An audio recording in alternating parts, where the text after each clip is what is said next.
बिस्मिल्लाहिर्रहमानिर्रहीम।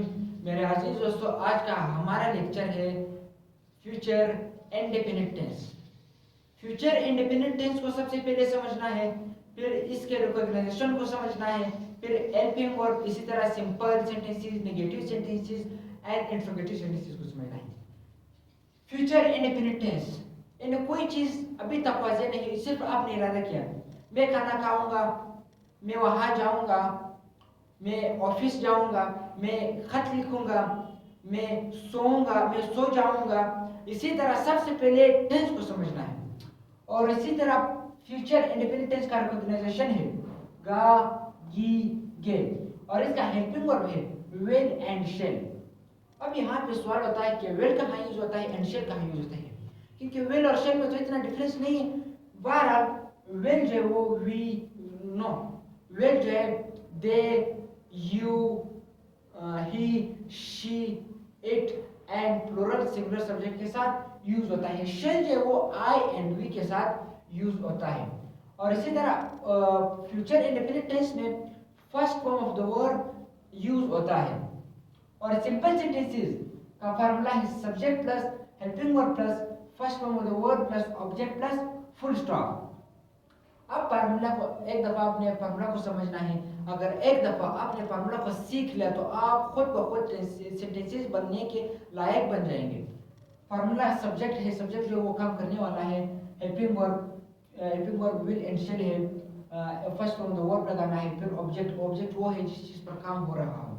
ही will go to office, क्या वो he will go to office, वो ऑफिस जाएगा, यानी सिर्फ इरादा किया है, वाज़ेह नहीं कि वो जाएगा या नहीं जाएगा, यानी he will go to office, वो ऑफिस जाएगा। सिंपल सेंटेंस का फार्मूला है सब्जेक्ट प्लस, सिर्फ एक दफा अपने फार्मूला को समझना है, फिर फार्मूले के मुताबिक आपने खुद ब खुद सेंटेंसेस बनाने हैं। और इसी तरह नेगेटिव सेंटेंस का फार्मूला है subject plus helping verb plus negative sentences में हमेशा नॉट का इजाफा करते हैं। आज का लेक्चर जो मैंने इतना आसानी से लेकर आया है आपके लिए, क्योंकि मैंने फार्मूले भी लिखी है, इसी तरह एक एक एग्जांपल भी लिखी है। सिर्फ आपने समझना है। अगर समझ में नहीं आया तो कमेंट सेक्शन में मुझे कमेंट करके, तो इंशाल्लाह अज़ीज़ मैं आपको डिटेल से समझाऊंगा अगर समझ में नहीं आया।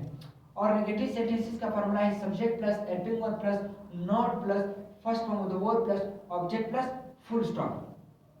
फिर फार्मूले के मुताबिक आपने सेंटेंसेस बनाने हैं। सब्जेक्ट ही हो गया, हेल्पिंग वर्ब विल, नॉट लगाया, first form of the verb go, object जो है वो office, he will not go to office, वो ऑफिस नहीं जाएगा। इसी तरह इंट्रोगेटिव सेंटेंस का फार्मूला है, इंट्रोगेटिव सेंटेंसेस जो हमेशा हेल्पिंग वर्ब को पहले और बाद में सब्जेक्ट लगाते हैं। Helping verb plus subject plus first form of the verb plus object plus plus question mark. अब यहाँ पे हेल्पिंग वर्ब को लगाना है will, subject she, helping first form of the verb go, object to, he will he go to office, क्या वो office जाएगा।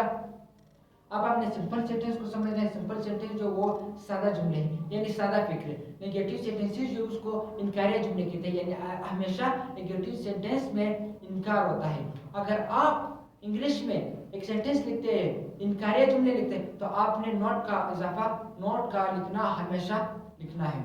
और इंट्रोगेटिव सेंटेंसेस में हमेशा सवाल होता है, इंट्रोगेटिव सेंटेंसेस में हमेशा सवाल होता है, और इसके लास्ट में क्वेश्चन मार्क आता है। क्वेश्चन मार्क का मतलब ये है, यानी इस सेंटेंस में सवाल हुआ है।